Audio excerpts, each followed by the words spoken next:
আসসালামু আলাইকুম। HTML এর ধারাবাহিক ক্লাসে আপনাদেরকে স্বাগতম। এই ক্লাসের মাধ্যমে আমরা শিখতে পারবো কিভাবে প্যাসেজ আকারের HTML সলভ করতে হয়।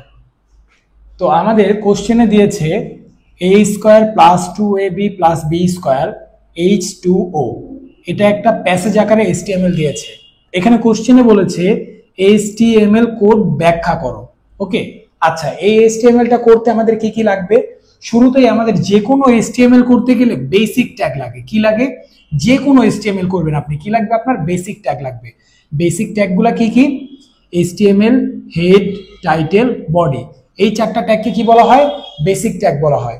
যে কোনো HTML করেন আপনি, এই বেসিক ট্যাগগুলো আপনার দিতে হবে। ওকে, আচ্ছা, আমাদের আর কি কি ট্যাগ এখানে প্রয়োজন হবে? পি ট্যাগটা প্রয়োজন হবে। পি এর মানে কি? প্যাসেজ। এটা দেখেন তো আপনি, প্যাসেজ আকারে আসছে না? এর আগের ক্লাসগুলোতে আমরা কিভাবে টেবিল সলভ করতে হয় সেটা শিখেছিলাম। এখন আমরা কিভাবে প্যাসেজ সলভ করতে হয় সেটা শিখবো। তাহলে প্যাসেজ আকারে থাকলে পি ট্যাগ ইউজ করব। ওকে, আপনারা এগুলো নোট করে রাখেন। তারপর আমরা সাব ট্যাগ কখন ইউজ করব? যখন কোনো উপরে লেখা থাকবে। কোনো লেখা উপরে থাকলে তখন কি ইউজ করব? সাব। আর কোনো লেখা নিচে থাকলে তখন কি ইউজ করব? সাব। তাহলে উপরে থাকলে সাব আর নিচে থাকলে সাব। ওকে, আচ্ছা, এই যে দেখেন তো, এর উপরে স্কয়ার আছে মানে 2 আছে, এটা কি উপরে আছে না? তাহলে আমরা সাব ইউজ করব। আর এই যে h2, এই 2 লেখাটা কি নিচে আছে না? তাহলে আমরা সাব ইউজ করব। আশা করতেছি বুঝতে পারছেন। না বুঝলে আমরা এখন সলভ করব, তখন আরো ভালোভাবে ক্লিয়ার হবে। তাহলে একটা যে কোনো HTML করতে গেলে কি আমার এই বেসিক ট্যাগগুলো লাগবে না? বেসিক ট্যাগগুলো কিভাবে সাজাতে হয় দেখেন। আমরা শুরু করে দেই উত্তর। তাহলে শুরুতে HTML, তারপর হেড, তারপর টাইটেল। টাইটেল মানে হচ্ছে আপনি কি নামে এই HTMLটা সেভ করে রাখতেছেন আপনার কম্পিউটারে। ওকে, যেহেতু এটা একটা প্যাসেজ বা সূত্র, তো আমরা এটা ফর্মুলা আকারে সেভ করে রাখি। Formula a square plus 2ab plus b square, এটা তো একটা সূত্র, তাই না? তাহলে আমরা ফর্মুলা লিখে সেভ করে রাখি। আপনি যে কোনো নাম দিয়ে সেভ করতে পারবেন, এটা নিয়ে কোনো সমস্যা নাই। তারপর টাইটেল ক্লোজ করে দিবেন। আমাদের HTML এ যা দিয়ে শুরু হয় তা দিয়ে শেষ হয়। ওকে, এখানে টাইটেল দিয়ে শুরু করলাম, টাইটেল দিয়ে শেষ করলাম। এখন আপনি বলতে পারেন তাহলে এটা কেন ক্লোজ হলো না, এটা কেন ক্লোজ হলো না? এগুলার নিয়ম আছে, এটা শেষ করার পরে তারপর শেষ করতে হয়। এখন আমরা হেড ক্লোজ করে দিব।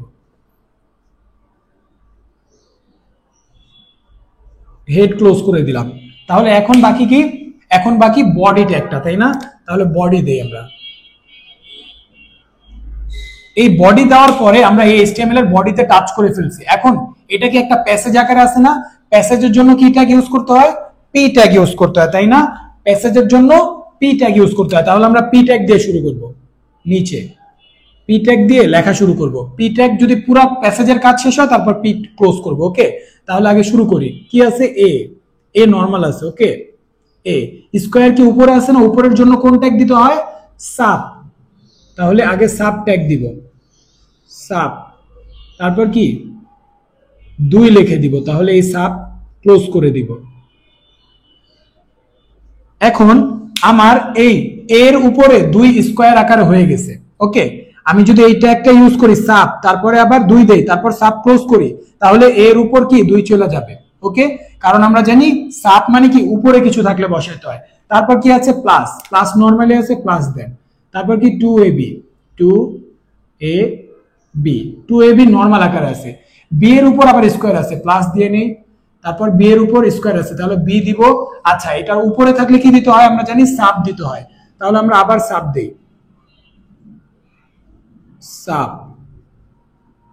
ওকে, এখন কি লিখবো? 2। যেহেতু এখানে জায়গা নেই, এখানে লিখতেছি। আপনারা সিরিয়ালি লিখে যাবেন, মানে আপনারা যা কাজ করবেন তা সিরিয়ালি করে যাবেন। এটা ট্যাগ গুলা দ্বারা বুঝাইতেছে আপনি কেমনে কি করতেছেন। ওকে, আচ্ছা, তাহলে 2 এর উপর 2 উপরে আছে, এই কারণে আমরা কি দিলাম? সাব দিলাম, 2 লিখলাম। এখন কি? সাব ক্লোজ করে দিব। তাহলে বি এর উপর স্কয়ারটা চলে যাবে, সাব ক্লোজ। এখন এখানে আমাদের আরেকটা ট্যাগ ইউজ হবে। কি ট্যাগ ইউজ হবে? দেখেন, এখানে একটা লাইন লিখলাম। এখানে একটা লাইন লেখার পর এই লাইনটা শেষ হওয়ার পরে কি নিচের লাইনে আবার h2o আছে না? এটার জন্য আমাদের একটা নতুন ট্যাগ শিখতে হবে, সেটা হইতেছে br। ওকে, এই br ট্যাগ দ্বারা কি বোঝায়? আপনি এই লাইনটা শেষ হওয়ার পর br দিলে আপনি নিচে নেমে যাবেন। মানে নিচের লাইনে নেমে যাবে। ওকে, আচ্ছা, তাহলে এখন আমরা এই লাইন যেহেতু করা শেষ আমাদের, তাহলে নিচের লাইনে নামার জন্য আমার কি দিতে হবে? নিচের লাইনে নামার জন্য আমার বিআর ট্যাগ ইউজ করতে হবে। তাহলে বিআর এটা ইউজ করলেই আপনি নিচের লাইনে নেমে যাবেন। ওকে, এখন কথা আছে, এই ট্যাগটার শুরু হয় কিন্তু শেষ হয় না, এটা আমরা ক্লোজ করবো না। দেখেন তো আমরা প্রত্যেকটা ট্যাগ কিন্তু করার পরে ক্লোজ করতেছি, বাট এই ট্যাগটা কখনো ক্লোজ হয় না। ওকে, এটারে বলা হয় এমটি ট্যাগ। কি বলা হয়? Empty, sorry, empty tag. এটা কখনো ক্লোজ হয় না। ওকে, আচ্ছা, তাহলে এখন আমরা নিচের লাইনে নামছি। নিচের লাইনে নামার পরে কি আছে? এইচ, এইচ নরমাল আকারে আছে, দেন নরমাল এইচ, তারপর কি আছে? 2। এই 2 লেখাটা দেখুন তো কোথায় আছে? নিচে আছে, এইচ এর নিচে আছে 2, তাই না? তাহলে নিচে থাকলে কি ট্যাগ দিতে হয়? সাব। তাহলে এখন আমরা সাব দিব, সাব 2, সাব ক্লোজ করবো, কারণ যা দিয়ে শুরু করতে হয় তা দিয়ে শেষ করতে হয়। ওকে, তারপর কি? 0, 0 নরমালি আকার আছে। এখন দেখেন তো আমার কিন্তু পুরো এইচটিএমএলটা করা শেষ, এই প্যাসেজটা করা শেষ। তাহলে প্যাসেজ দিয়ে শুরু করছিলাম, প্যাসেজ দিয়ে এখন শেষ করে দেব। ওকে, এই প্যাসেজ এখানেও শেষ করতে পারি, এখানেও শেষ করতে পারি। আমরা সৌন্দর্যের জন্য শেষে শেষ করে দিই, পি ক্লোজ করে দিব। ওকে, এখন পি যেহেতু ক্লোজ, কি কি ক্লোজ করি নাই? বডি ক্লোজ করি নাই, আর কি ক্লোজ করি না? এইচটিএমএল ক্লোজ করি না। যেহেতু আমার পুরো বডিটার কাজ শেষ, এখন আমি বডি ক্লোজ করব, তারপরে কি ক্লোজ করব? এইচটিএমএল ক্লোজ করব। তাহলে বডি ক্লোজ, এইচটিএমএল ক্লোজ।